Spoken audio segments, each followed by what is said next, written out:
Hello යාළුවනේ අද ගෙනාවේ ශ්‍රී ලංකන් බතික් සාරි එකක්. මේකේ පාට සැමන් පින්ක් එක ඩාර්ක් බ්ලූ තමයි ඩයි එක දාලා තියෙන්නේ. ඩාර්ක් බ්ලූ උනාට ඒක කළු පාටට වගේ තමයි පේන්නේ. හෙඩ් පීස් එකට කොළ ඩිසයින් එක එනවා. ඊට පස්සේ සාරියේ දෙපැත්තටම මෙන්න මේ විදිහට ඩොට් ඩිසයින් එකක් තමයි එන්නේ. බෝඩර් එකට එන්නේ. මේ විදිහට දිගටම ඩොට් ඩිසයින් එක. පොඩි ඩොට් වලින් තමයි කරේ එක. ඊට පස්සේ සාරි පොට පහලටත් ඔන්න ඔය විදිහට ඩොට් ඩිසයින් එක එන විදිහට තමයි හදලා තියෙන්නේ. ඊළඟට මෙන්න ජැකට් පීස් එක. ඒක ක්‍රැක් වලින් ගිහින් තියෙන්නේ.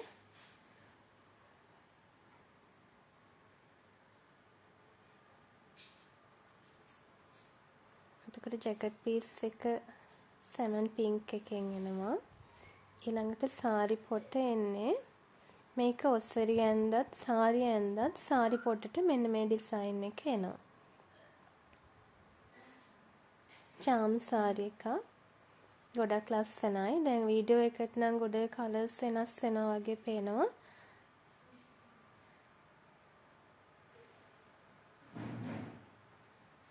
සාරි ඔස්සරි දෙකටම අඳින්න පුළුවන්. පොට උනත් වමට දකුණට දාලා අඳින්න පුළුවන්, ගැටලුවක් නැහැ.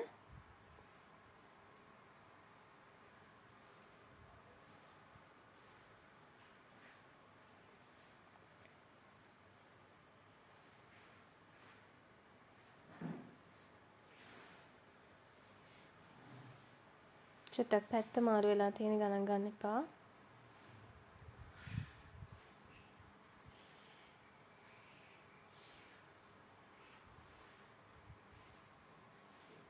හරි, ඔන්න ඔය විදිහට තමයි ඉස්සරහා පල්ලු වෙන්නේ හෙඩ් පීස් එක.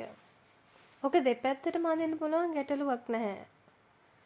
කොළ ඩිසයින් එකක් නේ තියෙන්නේ. ඉහළින් ඉඳන් පහළට කොළ ටික එන්නත්, පහළින් ඉඳන් ඉහළට කොළ ටික යන්නත් අඳින්න පුළුවන්. ඒක ගැටලුවක් නැහැ. ලස්සනයි කොයි විදිහට ඇඳ.